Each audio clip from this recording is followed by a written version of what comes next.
Armies of Nations. Armies, diplomacy, war.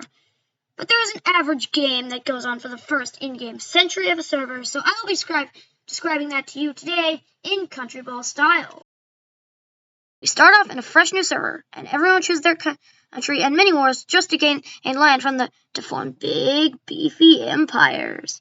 Unfortunately, some empires are pretty much impossible to get. Sorry, Britain and France.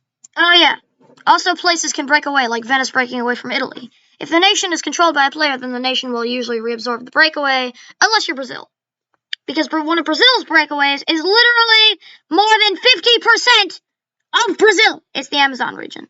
I once saw this in an early game match. Brazil was being controlled by a player, and the Amazon region broke away. Another player took control of the Amazon and literally conquered all of Brazil. To amplify how crazy that is, imagine the American Revolution, but the U.S. invaded and conquered the Canadian colonies, and then somehow conquered the British Isles. Yes, that would be impossible in real life for both Brazil and the U.S., but yeah, that's kind of crazy. So now all the small wars have ended, and the two big alliances have formed, and a Cold War begins to form. By the way, the most game excitement focuses on Europe, if you couldn't tell already. So yeah, some threats and tank building later. It usually starts with war, with one side trying to annex one of the weaker powers on the other. But when you form a military alliance in the game and get war declared on you, your allies are dragged in with you. There are three scenarios. Most the aggressors win, the defense win, and America wins. The aggressors close in on the weakest power using bigger tank diplomacy, and then expand outward, taking the nearest enemy neighbor and using more bigger tank diplomacy. All aggressor powers close in on the final defending powers. They have one last heart-to-heart with the defeated ally as the enemy troops enter the final city. That is usually how an aggressor victory goes. The weakest power has big brain and puts forts and troops on its border and holds off the attacking power until the stronger defending powers get their tanks ready and invade.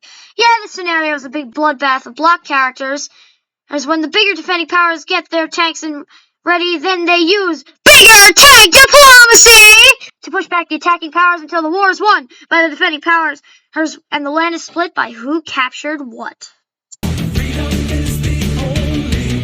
Before the big war breaks out, the U.S. invades and conquers the British Isles, and whatever side they ally with, that side wins. But not really. The U.S., using bigger tank diplomacy, takes a humongous chunk of Europe, and any other countries left are basically America's puppets. And if any of them defy America, then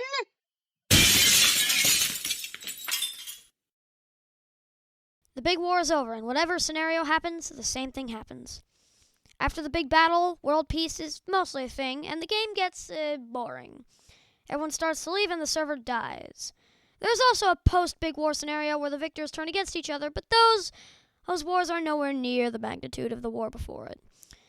And that is the normal cycle of run. Oh yeah, did I mention this was a Roblox game? Whatever. I hope you all enjoyed it. Bye!